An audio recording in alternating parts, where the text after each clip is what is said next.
Hi everyone, this is Nicole Cervantes and I'm going to be presenting on the role of technology in music teacher education. And this is from chapter 17 of our handbook and it was written by Richard J. Dahmers. So first, he gave a historical perspective on music technology. There have been some studies that have shown that music teachers use technology more for non-pedagogical reasons, and that music educators are more comfortable with general technology than with educational technology. So most of the time, most educators aren't really sure how to use technology to enhance their teaching rather than they're just aware of the technology itself. In 1995, NASM stated that students must acquire the ability to use technologies current to their area of specialization. And then from that, they found that 30% of programs were requiring music technology, and 63% of them plan to expand the role of technology within curriculum. However, NASM, the standard that they created, it was removed for undergraduate music degrees in the school year of 2010 to 2011. And I'm not really sure why. They didn't give an explanation in the chapter. However, the standard was removed. Another thing that was found is that technology plays a smaller role in music education in comparison to general education. So some of the frameworks that are given for music technology in education are TPAC and SAMR. I'm not sure if I'm pronouncing those correctly. I've never heard of them until this, but they are great frameworks, so we're going to go over them. TPAC stands for Technological, Pedagogical, and Content Knowledge, and it is based off of Schulman's model, which was created in 1986. However, in 2006, it was revised by Mishra and Kohler, and they included the third factor, which is the technological knowledge. And this framework creates 7 areas, and this is meant to act as a guide for examining the role of technology in pedagogical practice. So here is the model of TPAC. As you can see, there are different areas: technological knowledge, pedagogical knowledge, content knowledge, and then they show where each of these combine. And then in the middle is the highest of them all, where it incorporates all of these. So the book actually gives a bit about how examples of this TPAC. So one is the technological knowledge. That would be something like using email, social media, and word processing. And then TCK, which that stands for technological content knowledge. This would be something like creating a score in notation software.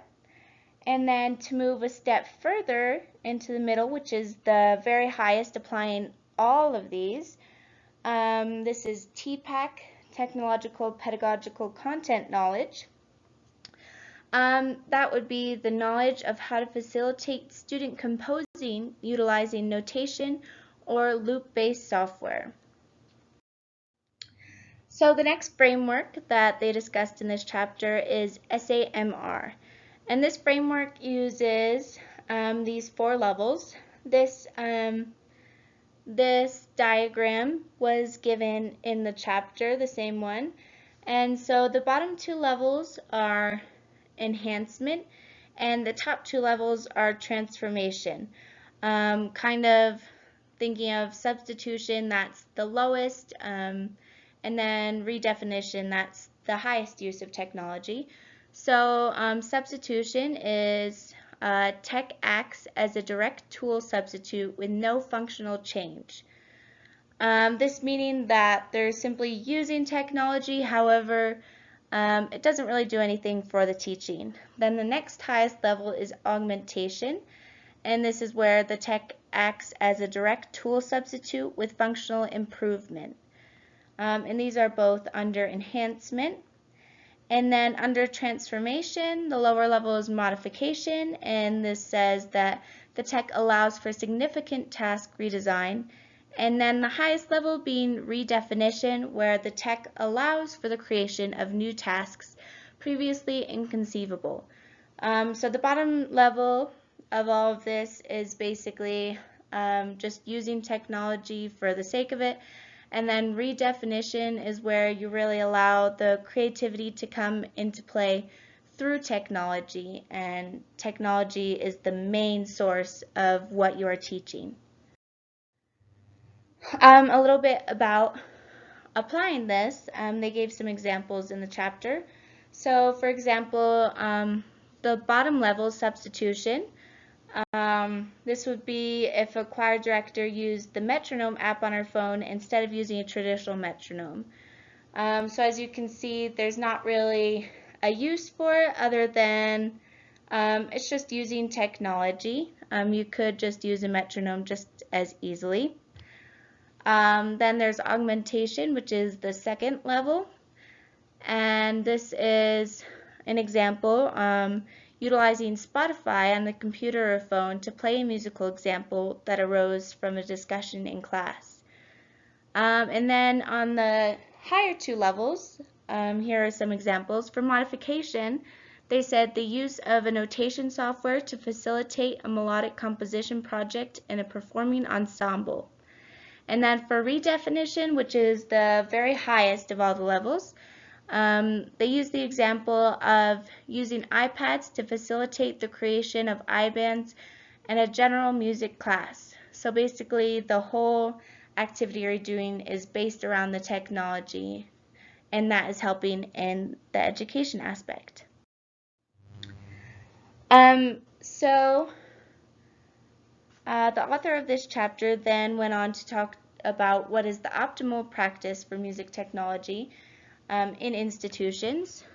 And the first one, he said, instruction in foundational music technology competencies should be included early in the program. And I really like this idea because I think it's important to incorporate it early so that you can learn later on in the program how to use it, and you can think about the technology while you're taking other courses. And then I have the rest of the practices that he suggests here. You can read those. And then here are some competencies listed. There are many. I wish I had looked at this chapter before I did my music technology syllabus, but there are lots of great competencies listed here, just as an idea, so you can pause and read those. And then some examples that he finally gave about how to use technology and enhancing learning. He said a digital recording of excerpts or exercises. You could also use notation software for student composition. There's the use of instrumental apps such as GarageBand, and then also web-based video conferencing. And these are some of his suggestions for how to use technology within the music classroom. So I'm interested to hear about what your experiences are with music technology. Did you have a specific music education technology class?